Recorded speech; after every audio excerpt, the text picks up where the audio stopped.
আপনারা গত ১ মাসে বা গত ৭ দিনে পলিটিক্যাল ভিউ শেয়ার করার কারণে বা আপনাদের পলিটিক্যাল যে সকল নলেজ বা সমালোচনা করার কারণে আপনারা কারা কারা গালি খেয়েছেন একটু কাইন্ডলি হাত তুলবেন।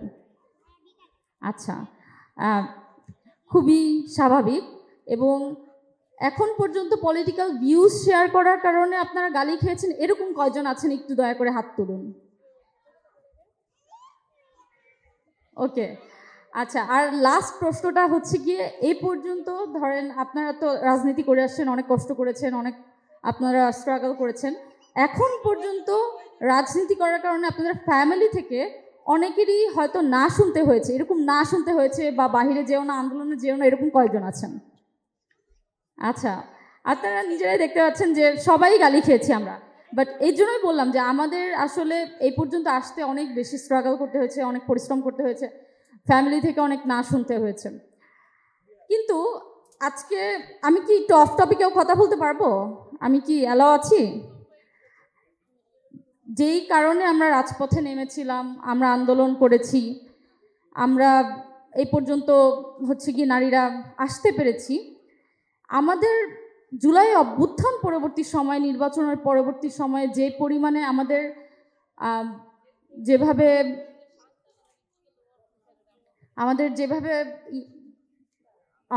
মূল্যায়ন করা দরকার ছিল, আমাদের কি আসলে সেভাবে মূল্যায়ন করা হয়েছে? আই ডোন্ট থিঙ্ক সো আমাদের হয়েছে। এবং যে পরিমাণে আকাঙ্ক্ষা নিয়ে আমরা রাজপথে নেমেছিলাম সেই সকল আকাঙ্ক্ষাও আমাদের বাস্তবায়ন হয়নি। আসলে কিছু সত্যি কথা বলি, আপনাদের কাছে খুব আনকমফোর্টেবল লাগবে, কিন্তু এখন পর্যন্ত যে বাংলাদেশের যে বিচার ব্যবস্থা, স্বাস্থ্য ব্যবস্থা, শিক্ষা ব্যবস্থা, বাংলাদেশের যে রাষ্ট্র ব্যবস্থা, কোনোটাই সাধারণ মানুষের জন্য না। এই রাষ্ট্র ব্যবস্থা এবং শিক্ষা ব্যবস্থা, স্বাস্থ্য ব্যবস্থা সব কিছু হচ্ছে গিয়ে এলিট শ্রেণীদের জন্য। বাংলাদেশে আপনার যদি ভালো থাকতে হয় তাহলে আপনার শুধুমাত্র 2টা জিনিস লাগবে, একটা হচ্ছে গিয়ে টাকা আর একটা হচ্ছে গিয়ে ক্ষমতা। আপনার কাছে টাকা থাকলে আপনি বিচার ব্যবস্থা কিনতে পারবেন, আপনি শিক্ষায় ভালো করতে পারবেন, আপনি ভালো চিকিৎসা নিতে পারবেন। আর যদি টাকা না থাকে তাহলে আপনার কাছে লাগবে কি? ক্ষমতা। কেমন ক্ষমতা? আপনি যদি ভুলও করেন আপনি বিচার কিনে নিতে পারবেন, আপনি সব কিছু কিনে নিতে পারবেন যদি আপনার কাছে ক্ষমতা থাকে।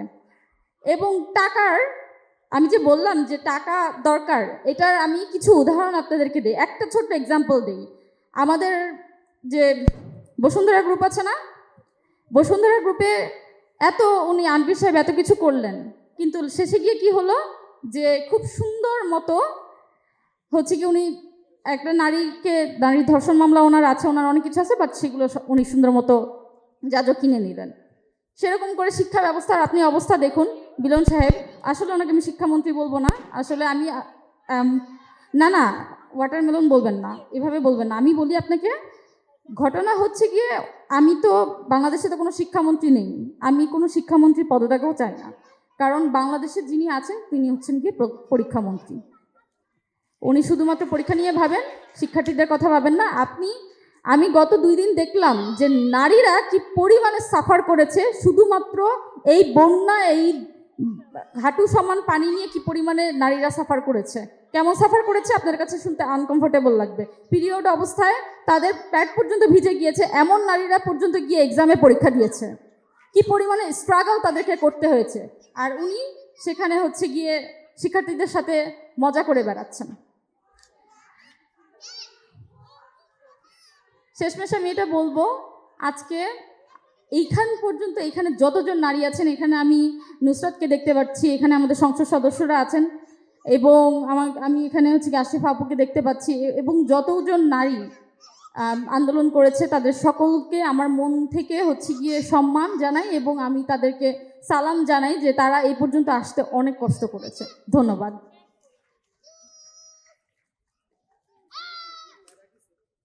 অভ্যুত্থানে নারীদের সঠিক মূল্যায়ন হয়েছে কি হয়নি? যদি নারীদের সঠিক মূল্যায়ন হতো তাহলে কিন্তু আমাদের এত ঘটা করে এরকম প্রোগ্রাম করতে হতো না। আর আরেকটা কথা বলতে চাই, জুলাইয়ের নারীদের অবদান সম্পর্কে আমরা সবাই জানি। আমরা মেয়েরা সবসময় মিছিলের সামনে থেকেছি। যখন মিছিল হতো আমরা সবসময় ছেলেদের, আমাদের ভাইদের মিছিলের সামনে থেকে তাদের রক্ষা কবচ হিসেবে কাজ করেছি। এমনকি যারা হয়তো আন্দোলনে সরাসরি রাজপথে আসতে পারেনি তারা কিন্তু ঘরে বসেই আমাদেরকে সাহায্য করেছে। এমন অনেক আমাদের মা বোন রয়েছে যারা কিন্তু আন্দোলনে অংশগ্রহণকারীদেরকে বিভিন্ন সময় খাবার, পানি সহ আশ্রয় দিয়েও সাহায্য করেছে। সুতরাং জুলাইয়ে নারীদের অবদান সম্পর্কে বর্ণনা করাও সময় নষ্টের মতোই আমি মনে করি। আর এখন আরেকটা কথা আমি বলতে চাই, জুলাই আন্দোলন পরবর্তী সময় আমরা দেখেছি যে আন্দোলনটাকে বেশ কিছুটা ঢাবি কেন্দ্রিক করা হয়েছে, যেটা আমার মানে আগেও একজন আপু বলেছেন জগন্নাথের। তো আমি নিজেও এই বৈষম্যের শিকার। জুলাইয়ের 2 বছর হচ্ছে, আর জুলাই 15, 2024 আপনারা সবাই একটা ছবি দেখে থাকবেন, যেটা জুলাই অভ্যুত্থানের অন্যতম একটা ভাইরাল ছবি ছিল। যেই ছবিটা কিন্তু এই আন্দোলনের গতিটা বেগবান করতে অনেক গুরুত্বপূর্ণ ভূমিকা পালন করেছিল। এই ছবিটা, জি, এই ছবির এই মেয়েটাই ছিলাম আমি। কিন্তু আপনাদের কাছে আমার প্রশ্ন, এই 2 বছরে কি আপনারা কেউ কখনো আমাকে ক্যামেরার সামনে দেখেছেন বা জুলাইয়ের কোনো প্রোগ্রামে দেখেছেন? দেখেননি। এর কারণ কি? কারণ আমি মনে করি, আমার পরিচয় বলতে যদি ভুলে গেছি, আমি লামিয়া রায়হান, আমি ইডেন কলেজের শিক্ষার্থী। এবং আমি এখানে এটাও যুক্ত করতে চাই যে আন্দোলন পরবর্তী সময় আমাকে অনেকেই জিজ্ঞাসা করে যে আপু, আপনার ছবি তো অনেক ভাইরাল হয়েছিল, শুধুমাত্র বাংলাদেশে না, বিদেশে, জাতিসংঘে, সব জায়গায় আমার ছবিটা ছড়িয়েছিল। কারণ এই ছবির মাধ্যমেই কিন্তু মানুষ জেনেছিল যে আমাদের উপর কতটা অত্যাচার করা হচ্ছে। তো এতটা গুরুত্বপূর্ণ একটা ছবির মেয়ে হয়ে আপনাকে কেউ চেনে না কেন, আপনি গ্যাজেটেড না কেন, এরকম বহুত প্রশ্নের সম্মুখীন কিন্তু আমি হয়েছি। তো আমি এখানে এটাই বলতে চাই যে আমরা আন্দোলন পরবর্তী সময় দেখেছি যে ঢাকা ইউনিভার্সিটি থেকে যেসব শিক্ষার্থীরা আহত হয়েছে বা ভাইরাল হয়েছে, তাদেরকে কিন্তু গুরুত্বটা বেশি দেওয়া হতো। অথচ ইডেন থেকে হাজার হাজার শিক্ষার্থী কিন্তু আন্দোলনে এসেছে, আমাদের কিন্তু কোনো পরিচয় নেই। এখানে আজকের প্রোগ্রামে দেখেন, আমি ইডেন থেকে একা এসেছি, এখানে কি আর কোনো ইডেনের মেয়ে আছে? নাই। অথচ আপনারা দেখবেন 14ই জুলাই রাতে যখন প্রধানমন্ত্রীর রাজাকার বক্তব্যের ভিত্তিতে রোকেয়া হল সহ ঢাকা ইউনিভার্সিটির সবগুলো হলের মেয়েরা বের হয়েছিল, সেই রাত্রে রাত 2টায় কিন্তু ইডেনের মেয়েরাও বের হয়েছিল। কিন্তু আমাদের ক্যাম্পাসে কিন্তু কোনো ছেলে নাই, আমাদের সম্পূর্ণ মেয়ে দ্বারা ক্যাম্পাস। তো আমাদের দরজার সামনে কোনো আমাদের সহপাঠী বা আমাদের বন্ধু বা ভাই নাই যে আমাদেরকে প্রোটেক্ট করে মাঝরাতে রাস্তায় বের করবে। আমাদের ইডেনের মেয়েরা নিজেদের ভরসায় রাত 2টায় হলের তালা ভেঙে 14ই জুলাই রাতে মিছিল করেছিল, কিন্তু সেটারও কিন্তু কোনো নাম এখন পর্যন্ত কেউ বলে না। সবাই বলে ঢাকা ইউনিভার্সিটির শিক্ষার্থীরা নেমেছে, ঢাকা ইউনিভার্সিটির শিক্ষার্থীরা সব আন্দোলন করেছে। তাহলে ইডেনের মেয়েরা কোথায়? আমি মনে করে দিতে চাই, 15 জুলাই যখন ছাত্রলীগের হামলা হলো ভিসি চত্বরে, সেখানে ঢাকা ইউনিভার্সিটির যতগুলো শিক্ষার্থীর উপর হামলা করা হয়েছিল, ইডেন এবং ঢাকা কলেজে তার থেকেও বেশি শিক্ষার্থী কিন্তু আহত হয়েছিল, কিন্তু তাদের কোনো মূল্যায়ন এখন পর্যন্ত দেওয়া হয়নি। আমার কলেজ থেকে ইডেনের শত শত মেয়ে আহত হয়েছে। ইভেন আমাদের ভাইরাল হয়েছে, আমার ছবিটা ভাইরাল হয়েছিল, ইডেনের আরেকটা মেয়ের ছবিও ভাইরাল হয়েছিল, কিন্তু আন্দোলন পরবর্তী সময়ে আমাদের সাথে কিন্তু কেউ যোগাযোগ করেনি।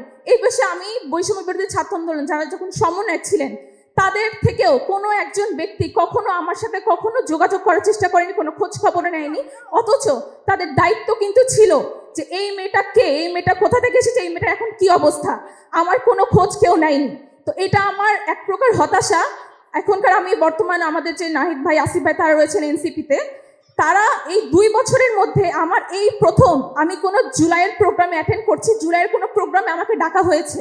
অথচ আমি দেখতাম জুলাইয়ের প্রত্যেকটা প্রোগ্রামে, প্রত্যেকটা সেমিনারে কিন্তু আমার ছবিটা সবসময় প্রথম দিকে থাকতো, অথচ আমাকে কিন্তু কখনো জানানো হতো না।